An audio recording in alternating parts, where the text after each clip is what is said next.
What's up, YouTube? Today we're talking about the lesson that everyone needs to learn, which is don't put all your eggs in one basket. And I recently learned this lesson the hard way. Even though I've been preaching this to you guys and everyone else, I don't necessarily always take my own advice as much as I should. Long story short, I had a really good selling Fiverr gig. I would say I would probably do on average 2 to 3 sales a day, which isn't huge, but it's, consistent. I would say on average I would have 2 to 3 sales a day. It wasn't uncommon for me to get 5, 6, 7 sales. On a good day I might get as many as 10 sales. It was a great Fiverr gig. I sold lists of hot selling products for eBay, Amazon, Shopify, your own e-commerce store. Many of you guys have bought this list, and overall it seems like people are happy with it. People like the list. I think the overall feedback score was like 4.8, 4.9 out of 5. I had, I want to say, over 151 positive reviews. Like, the gig was really popular. It was really well received, and in my opinion, it completely fell within Fiverr TOS, or terms of service. However, recently the gig got shut down, and I was never notified about it. I just happened to notice, I haven't had a gig sale in a couple days. It's kind of odd. So I go to look into my back end to see, did I actually accidentally put the gig on pause, or is there some glitch or something? And I see that it says denied. Now keep in mind, this is a gig I've been offering for probably over a year. Very good reviews and falls completely within the terms of service. So I email Fiverr support. They get back to me. They're like, basically, oh, your gig was outside of terms of service. We can't tell you any more details why. So I'm not going to let it lie at that. So I follow up. I send emails to the CEO, all the founders, every support email I could find. I open another ticket. I'm like, look, I don't believe this falls outside of TOS. However, if it does fall, if you guys do think it falls out of TOS, can you at least please explain to me how or what rule I broke? I said, how am I, A, supposed to know why I was suspended in the first place? And B, how am I supposed to stop from doing it again if you're not even willing to tell me what it is I did, right? So I get a response, and it's not what I wanted to hear, but at least somebody took the time to respond to me. I really appreciate the second guy who got back to me, because the first guy wasn't very helpful. But basically said, look, you're not allowed to mention third-party companies. So, you can sell. I basically since revised the gig. Now the gig is called, I will give you a hot selling list of e-commerce products, because I can't use the word eBay and Amazon. Obviously, eBay and Amazon are great keywords or search terms.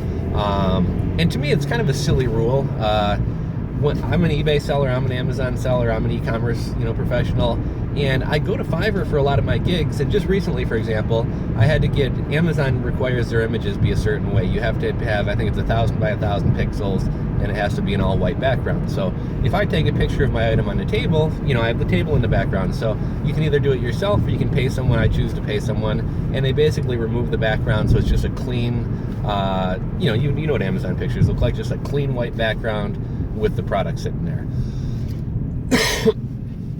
So I recently went on and paid someone for that, but when I'm looking for that, what do I search for? Amazon picture touch-up, because I want the pictures done to Amazon standards. So it seems kind of silly to me that, I get that they had some problems with people selling Yelp reviews and selling Amazon reviews, but really to say you can't even utter the word eBay or Amazon, I understand that they have to respect third parties and they don't want to get themselves in hot water, but really a site like Fiverr, a lot of people go to Fiverr for banner ads, people to help them create good eBay titles, people to do eBay analytics for them. So to say you can't use the search term analytics to me seems silly. Also, another thing, they basically said that my gig was vague and I wasn't clear that I was selling information and not products. Again, that to me seemed pretty silly. The gig had overwhelming positive reviews, so it's not like there was any confusion or unhappy customers. Whatever though, the point of the story here is that when you're selling on somebody else's platform, whether it's eBay, Amazon, Shopify, Etsy, you have to play by their rules, and also realize that you're not the moderator, you're not the rule maker. So basically whatever they say goes. My gig, as far as I can tell, I've read over TOS a million times, as far as I can tell, my gig was perfectly fine according to TOS. But it doesn't matter what I think, and really it doesn't even matter what TOS says. Third-party companies are going to do what they want to do, and they're going to do what's best for them, not what's best for sellers. You're just one seller out of a million. So, to me personally, this was a huge blow, losing that gig. Sorry guys, I had to run and get my coffee. But as I was saying, that was a huge blow to me, losing that Fiverr gig. It takes a long time to get some feedback and traction on Fiverr to where you start showing up in search results, as it does with anywhere, eBay, Amazon. it takes a lot of work to build yourself up. So it's really disheartening when you get a gig taken down or get an account suspended or whatever else, you know, may happen to you. But you know, that's what happens when you play on third-party sites. So what's the lesson to be taken from here? Should you not do anything on those sites? I mean, you know, some people may choose to go that option. Personally, I think eBay, Amazon, Etsy, Fiverr, etc., I think the benefits outweigh the negatives. So I mean, for example, nobody is going to bring you as much traffic as eBay. You know, you can roll out your own e-commerce site, but then you got to drive all your own traffic. That costs money, that takes time, and you're never going to drive as much traffic as eBay.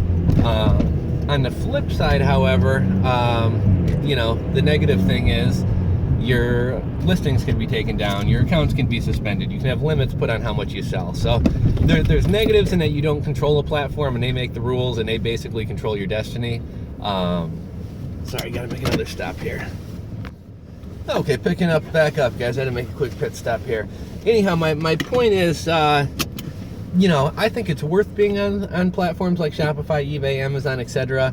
It can only benefit your other business. For example, the way I treat eBay and Amazon is I basically